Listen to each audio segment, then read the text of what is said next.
Спасибо. Итак, мировые практики развития систем подготовки, все, что происходит, все, что может быть полезно. Екатерина, рад вас видеть. Я вижу, что в Москве утро. Спасибо вам большое. Мы все во внимании. Микрофон. Спасибо, Сергей. Так, коллеги, меня слышно нормально, да? Окей, будем надеяться, что да. Соответственно, да, как Сергей уже сказал, в Совете директоров WorldSkills International я курирую вопросы стратегического развития, и в частности Member Development в WorldSkills Россия. Я отвечаю за исследования, разработки и развитие образовательных организаций. Соответственно, так как я видела по программе, у вас было уже достаточно много лекций и разных выступлений на тему российского WorldSkills, я все-таки сфокусирую в своем выступлении именно на глобальной составляющей. Еще раз восстановим, да, что в WorldSkills 85 стран и регионов на данный момент. Соответственно, что покрывает суммарно больше 80% населения Земли и 90% мирового ВВП. 100 миллионов человек, соответственно, охват молодых людей к 2030 году по всему миру в рамках движения WorldSkills. И начать я бы хотела с вот такого вот, скажем так, цикла наших работ. Да, он достаточно базовый, но я думаю, его все равно будет полезно восстановить. Соответственно, когда мы говорим про WorldSkills, мы говорим то, что лежит на поверхности. Все, естественно, понимают составляющую, связанную с повышением престижа профессионального образования. Это достаточно такая, очевидная, да, история. Что за этим следует? Что это подразумевает? Естественно, мы говорим о обеспечении соответствия стандартов подготовки требованиям рынка труда и технологическим трендам. Да, это невозможно без эффективного партнерства с индустрией, поскольку стандарты обновляются раз в глобальной рамке раз в 2 года, в макрорегиональной рамке, если мы берем WorldSkills Европу или WorldSkills Азия, каждый год.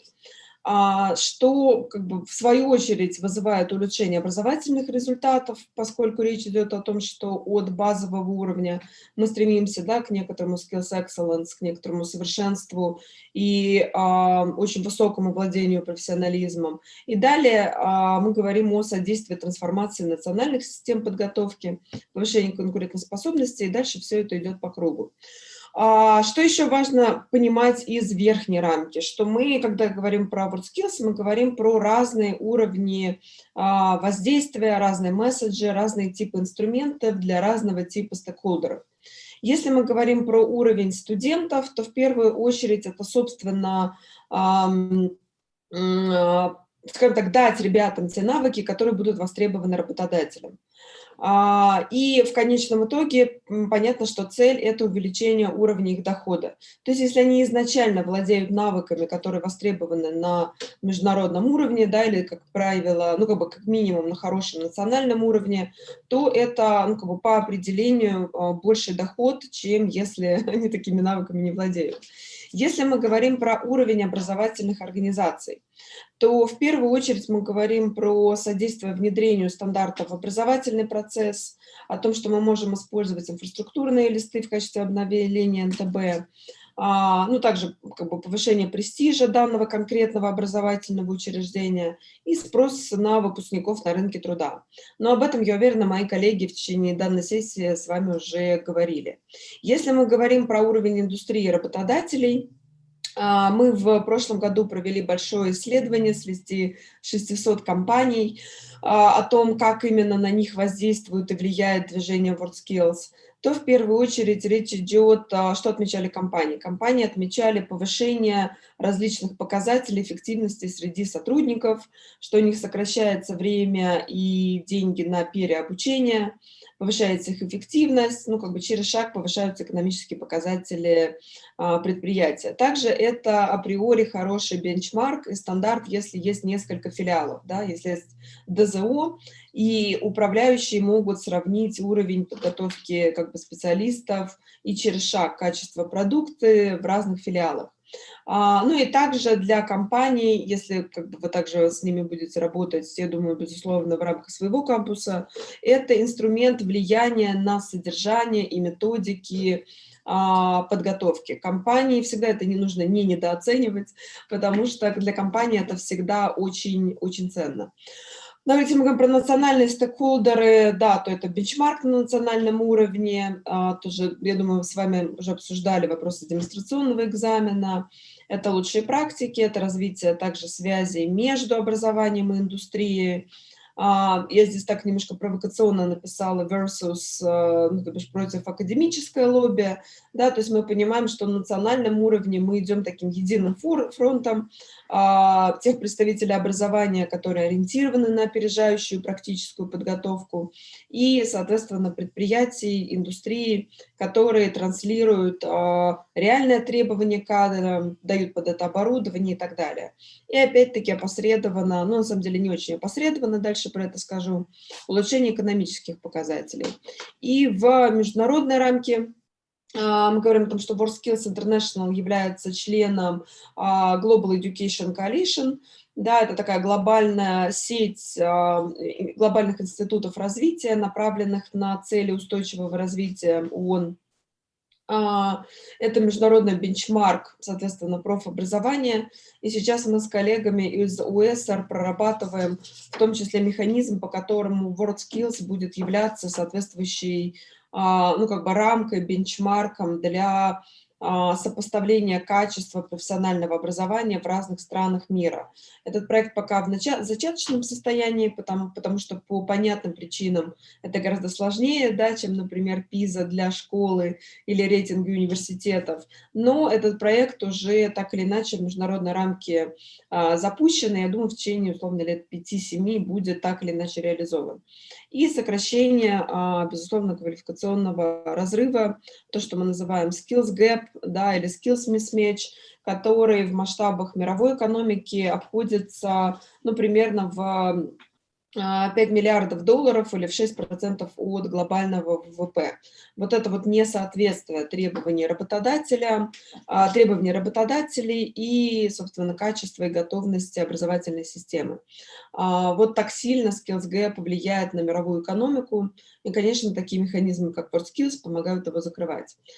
Здесь вы видите некоторые выводы, собственно, из того самого опроса работодателей, 600 работодателей, который компания Рамир провела в 2020 году. Я не буду останавливаться на всем, скажу только, что покажу буквально несколько цифр на примере нескольких слайдов, да, что 71% компаний отмечают улучшение экономических показателей, 70% качества человеческого капитала. Это в любом случае достаточно полезно. Так, не буду останавливаться на этом слайде. Ну, вот здесь вот тоже можно увидеть некоторые достаточно как бы оптимистичные цифры, как компании отмечают свой прогноз, как бы, если бы они более системно внедряли, да, механизмы WorldSkills. Но, конечно, скажем так, мы с осторожностью смотрим на эти цифры, потому что они, то, что называется, да, too good to be true, по крайней мере, так кажется. Вот. Или еще вспоминается, да, прекрасный анекдот про деревню как-то Вилариба и Вилабаджа, и опросы, и замеры. Так или иначе, это все очень как бы выглядит очень хорошо, очень оптимистично. И даже если мы говорим про то, что компании переоценивают, скажем так, значимость механизма WorldSkills для их целей, ну, согласитесь, то, что в целом компании, 600 компаний нашей страны настолько ну, как бы эффективно оценивают эти механизмы и верят в то, что это меняет и улучшает качество человеческих ресурсов, производственные показатели, да, экономические показатели и так далее, в любом случае нам с вами тоже должно внушать некоторый оптимизм, что, по крайней мере, то, что мы развиваем и делаем, промышленностью востребовано.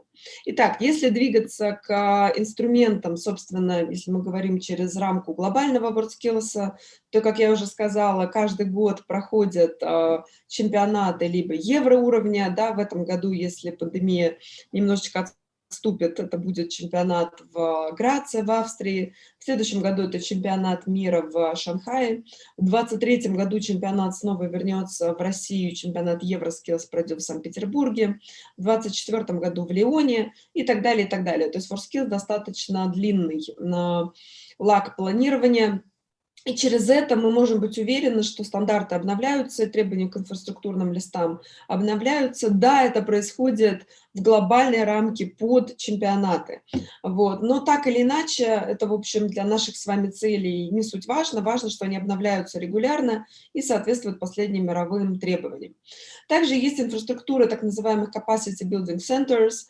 Это такие центры, ну, например, HRD в Корее, да, или по итогам чемпионата мира в Казани Россия также получила такой статус через проекты, да, там, с Узбекистаном и так далее, когда страна не просто развивает свой национальный потенциал, но и помогает, ну, например, в случае с Кореей, да, это странам Африки, в случае с Россией больше на постсоветском пространстве, внедрять и развивать механизмы WorldSkills также в других странах, которые, как правило, находятся, ну, скажем так, только в начале этого пути. Есть такой проект, как Be Changemaker, тоже он малоизвестен на национальном уровне, очень популярен в международной рамке.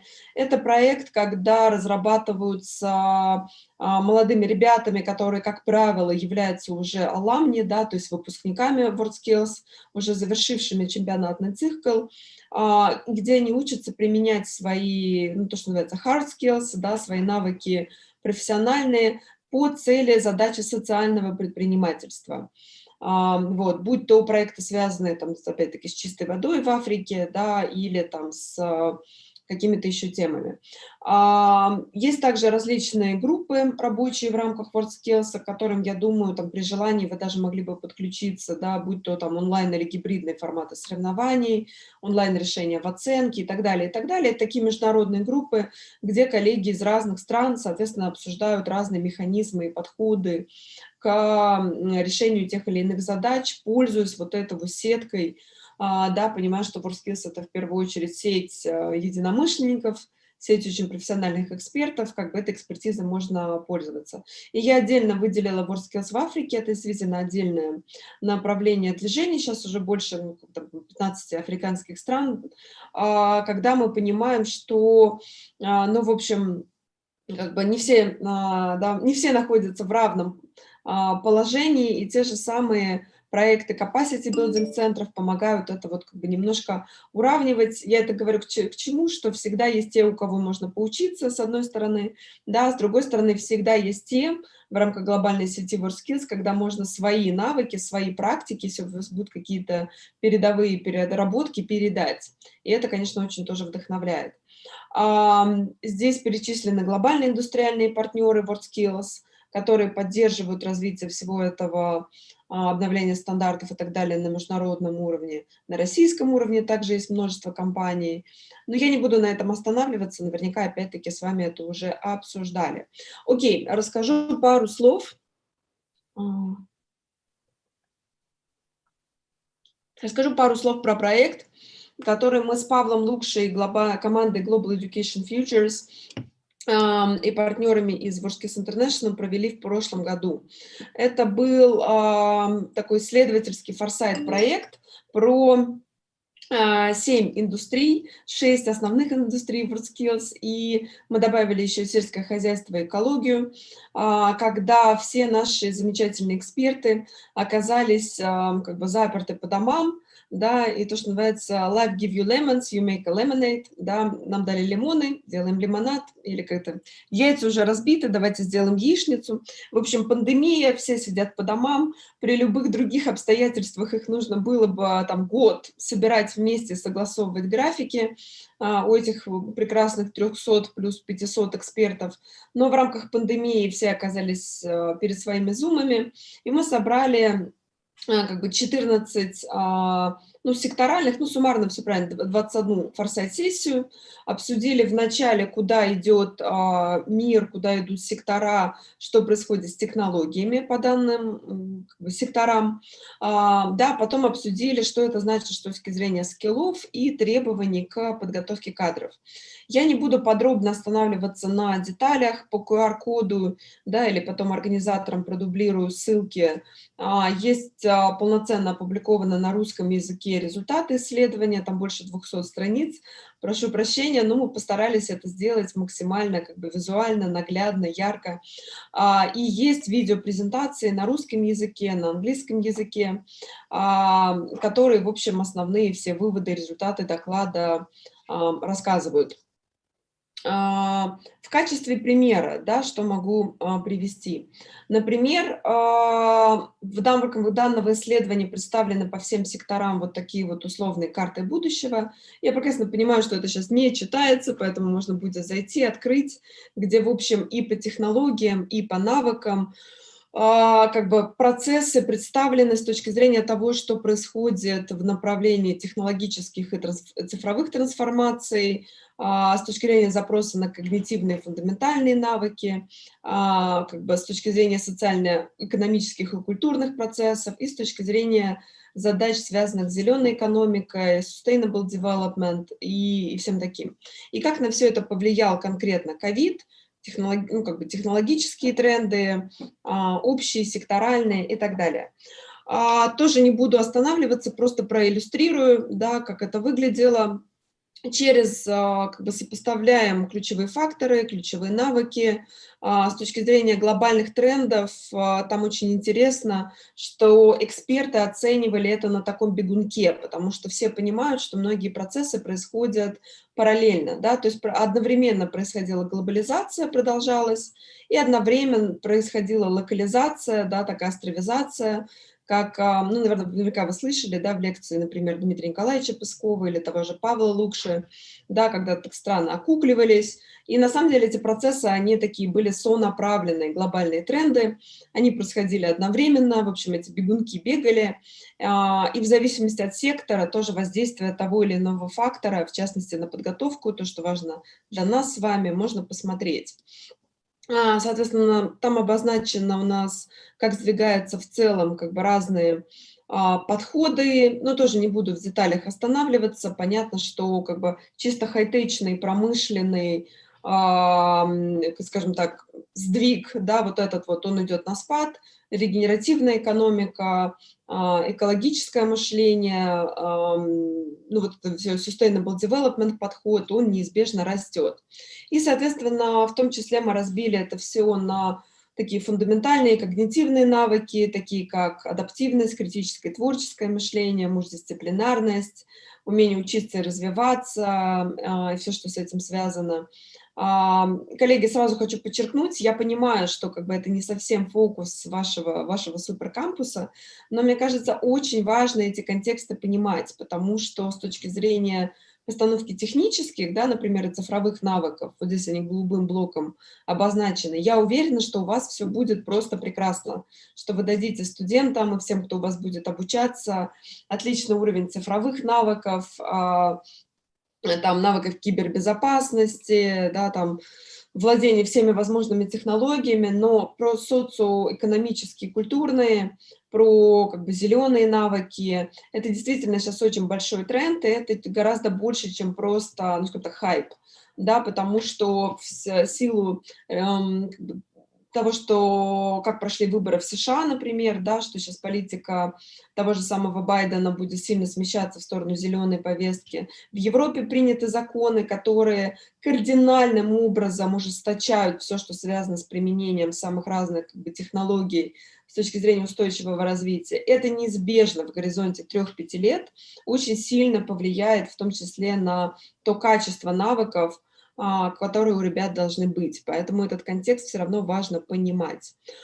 Ой, да, дальше все мы это разложили по секторам, но как бы по типам навыков. Но, наверное, лучше все-таки не буду тоже сейчас вас как-то утомлять, посмотрите это в виде доклада, если будет интересно.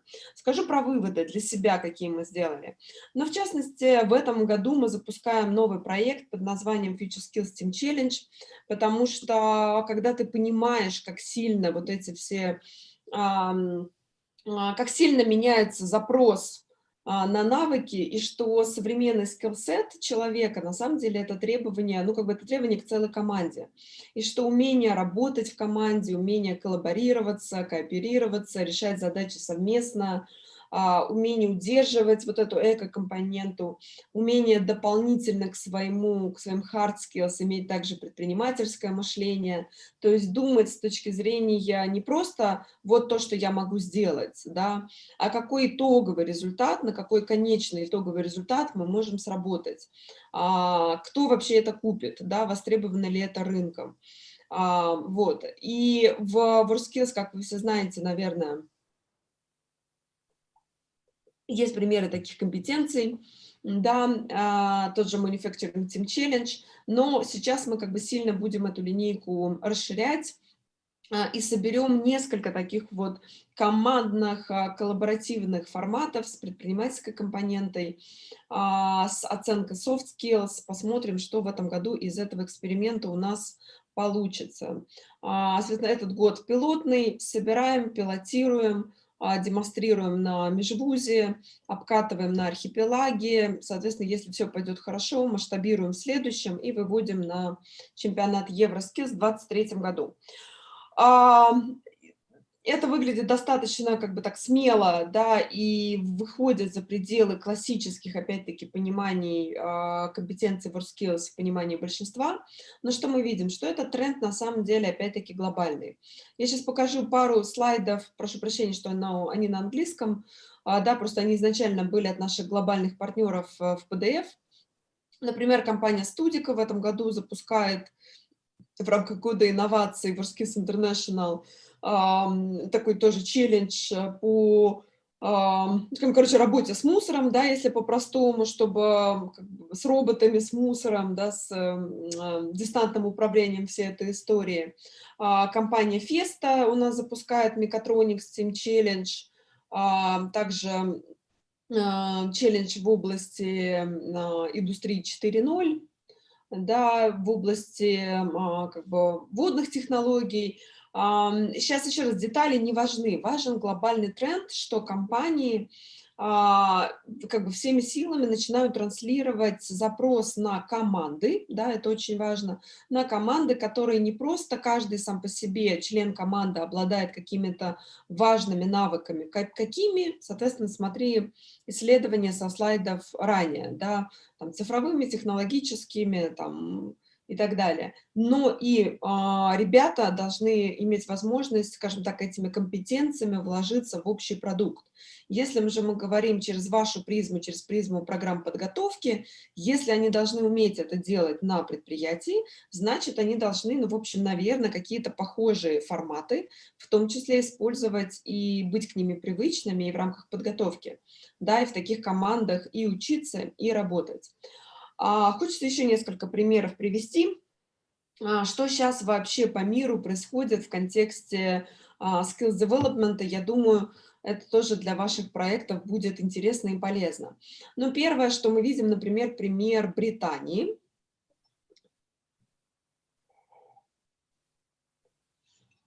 Где, наверное, многие из вас, да, слышали несколько месяцев назад, такое было громкое заявление от Бориса Джонсона, о Lifetime Skills Guarantee, так называемом, когда он гарантировал каждому там, жителю Великобритании модульную, такую оплаченную государством skills-программу, что, ну, skills подразумевает, да, что он может получить в первую очередь навыки, которые будут, опять-таки, дадут ему доход и некоторую практическую подготовку. Почему это важно? Ну, потому что для консервативного британского общества, где да, там все ориентируются на Оксфорд и университеты такого плана, признать, что, ну, в общем, академия – это здорово, но нужно массово всему населению страны дать прикладные навыки, это, в общем, достаточно большой, ну, какой-то очень большой прогресс.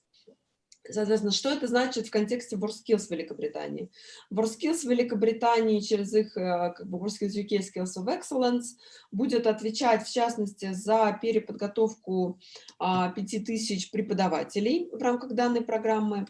Это, соответственно, peer-to-peer learning, да, то есть обучение, скажем так, друг у друга. И в рамках нашей управленческой программы в этом году, которую мы запустили для национальных команд WorldSkills, WorldSkills UK делает проект по Skills-led Recovery. Да, то есть когда восстановление экономики после кризиса пандемии 2019 года идет собственно, от скиллов, да, от формирования и обновления стандартов, глобальных инсайтов, создания соответствующих практик. Это такой достаточно интересный проект. Если мы говорим про WorldSkills Румыния, я решила вам, знаете, таких самых разных навскидку проектов показать. Понятно, что стран 85, и примеры все такие, ну, не очень разные, про все не расскажешь, но пару таких вот вкусненьких примеров. WorldSkills Румыния вдохновились нашим атласом профессий будущего на полном серьезе и запускают в этом году. Ну, здесь написано в школах, но на самом деле это такой смешанный, да, тип школы условно с колледжем. Занятия по, собственно, профессиям из атласа новых профессий, там агроэкофермеры и так далее. Они у нас частично в блоке Future Skills представлены, частично нет. Вот. Но просто это интересный пример того, как другие страны, в общем, заимствуют наши подходы, да, с точки зрения там, работы с технологиями будущего. Вот конкретно румыны оперлись в этом плане на Atlas и для начала на экоблок. В контексте Skills USA, что интересно посмотреть, тоже с точки зрения того, как вы будете там проектировать образовательные программы, некоторый, да, фреймворк, некоторую рамку подготовки, которая будет у вас на кампусе. Интересно, что помимо, опять-таки, классически понимаемых технических навыков, там, ну, в данном случае они выделяют все, что связано с информационной грамотностью, job-specific skills, да, то есть то, что нужно на конкретном рабочем месте, безопасность на рабочем месте, там, профессиональное развитие и так далее. Отдельно как бы выделяются workplace skills, да, то бишь коммуникация, принятие решений, командная работа, multicultural sensitivity awareness, да, то есть понимание в межкультурном залоге, как выстраивать коммуникацию, планирование, организация, и с точки зрения там, лидерства, и с точки зрения персональных навыков, ну, там, честность, порядочность, да, можно integrity перевести, рабочая этика, ответственность, там, самомотивация и так далее. То есть это просто, опять-таки, я хочу показать как пример, что это не только мы в WorldSkills Россия, да, стараемся, ну вот помимо hard skills, да, развивать еще какие-то направления. Это, в общем, достаточно принятый глобальный фреймворк. Еще очень интересный пример, опять-таки, если говорить через призму там, суперкампуса, тех программ подготовки, которые вы будете выстраивать, тех блоков, что блок, связанный с не просто содействием трудоустройству, да, а чтобы прям дать ребятам навыки, которые помогут им пройти собеседование, там, сделать хорошее резюме, публично, то, что вот, например, WorldSkills Канада, да, формирует в области public speaking, то есть умение публично отстоять, представить себя, представить результаты своей работы, там, презентовать себя как-то и так далее, это, конечно, тоже важно, и об этом важно помнить, даже когда ты хорошие хард-скиллы всем дал. Мне еще коллеги попросили рассказать немножечко про мобильные центры в Бразилии.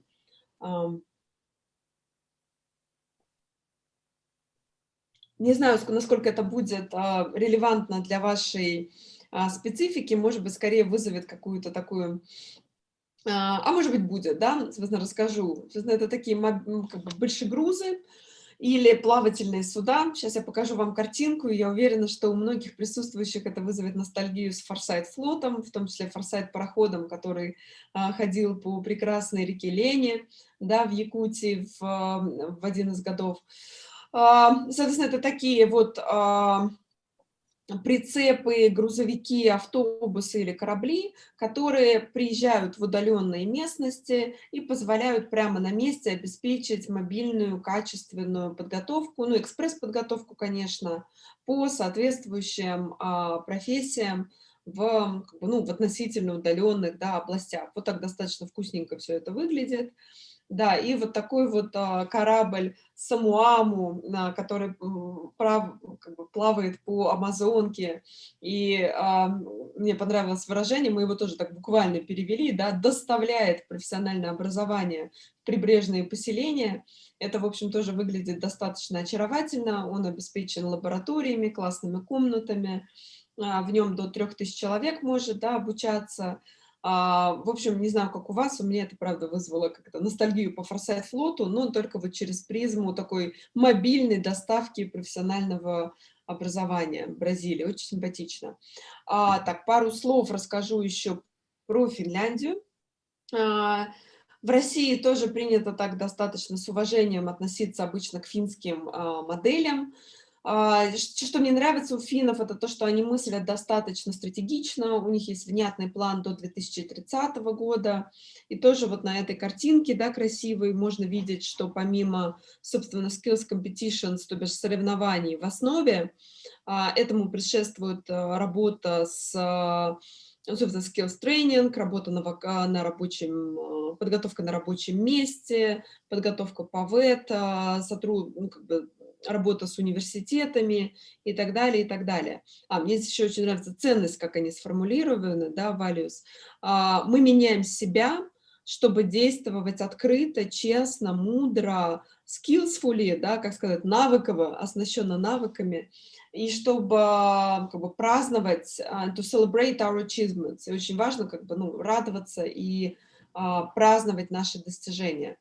Вот. И тоже в рамках своей стратегии 2030, поскольку вы тоже сейчас некоторые стратегичные планы строите, да, финны, например, фокусируются на индивидуальных образовательных траекториях, повышение качества образовательных результатов, профкомпетенции, понятно. Опять вот идет этот акцент на трудоустройство и предпринимательство. Это очень важно, потому что, опять-таки, рассматривать постановку навыков в отрыве от тех будущих рабочих мест, которые либо человек будет способен найти в другой компании, потому что он супер вкусно и классно представит себя, либо стать самозанятым как минимум, а как максимум предпринимателем, и еще нанять других людей, ну, как бы без этого давать ему хардскиллы, ну, в общем, достаточно бесполезно. Большой акцент на как бы, mutual learning, да, взаимное обучение, обучение друг у друга, непрерывное образование, которое у вас, я уверена, тоже, да, обсуждается, и в целом как бы, привлекательно в профобразовании и соответствующих возможностей. Похожие принципы мы зафиксировали в свое время в 2019 году в рамках саммита министров и конференции в рамках чемпионата мира в Казани, где Генеральная ассамблея WorldSkills International была принята так называемая декларация о навыках, в основе которой лежал принцип mass uniqueness, массовой уникальности, человекоцентричности, и как бы 5 основных принципов, в рамках которых WorldSkills реализует сейчас самые-самые разные проекты по миру. Это навыки будущего для каждого. Осознанное развитие на самом деле изначально формулировалось чуть-чуть по-другому. По сути, в этом пункте речь идет о персональной ответственности каждого человека за свою личную и профессиональную траекторию. Что мы с вами, как профессионалы рынка образования, безусловно, можем спланировать любые там образовательные программы, но очень важно транслировать подход, и чтобы ребята это в том числе осознавали, ну и взрослые люди, неважно. Короче, что в конечном итоге за свою профессиональную образовательную траекторию каждый отвечает сам. И ну, вот без этого подхода, да, что-то, в общем, как-то насильно причинять добро достаточно сомнительная задачка. Равные справедливые возможности, равный доступ, вне зависимости, да, там, от физического состояния человека и так далее. Уверена, что вы это в рамках кампуса тоже учтете. Мобильных компетенций и ценностный блок. И последнее, чем бы я хотела, ну, уже, наверное, закончить, чтобы осталось немножко времени на вопросы или у вас осталось чуть больше времени на самостоятельную работу, это то, что буквально позавчера мы обсуждали этот вопрос, ну, как бы, как изменился мир профессионального образования, даже переключусь на вот этот слайд, с нашим коллегой Бареном Чакруном, директором департамента Lifelong Learning и профессионального образования в ЮНЕСКО. И он специально для нас подготовил вот такие вот пару слайдов, которых я хочу вам показать. Bahrain в мире вообще в рамках как бы Global Skills Coalition отвечает за профессиональное образование. Короче, это один из главных экспертов в мире по профессиональному образованию. И когда мы его спросили, а что же изменилось за пандемию в СПО, если по-простому, то помимо того, что мы с вами уже обсудили, не буду повторяться, он отдельно отметил важность микромодулей, да, здесь micro-credentials, но, по сути, речь идет о микромодуле для lifelong learning, да, то есть для непрерывного обучения в течение всей жизни.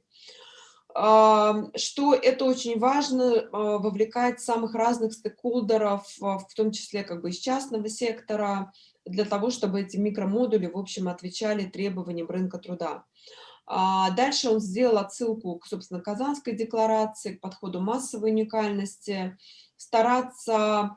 Понятно, что легко, коллеги, да, мы все понимаем, легко говорить про индивидуальные траектории и легко их реализовывать, если речь идет о лаборатории или мастерской на 20 тысяч человек.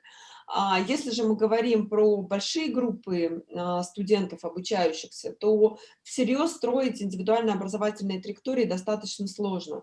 Но тут, в общем, как бы, технологии не стоят на месте, да, нейросетки, искусственный интеллект нам в помощь.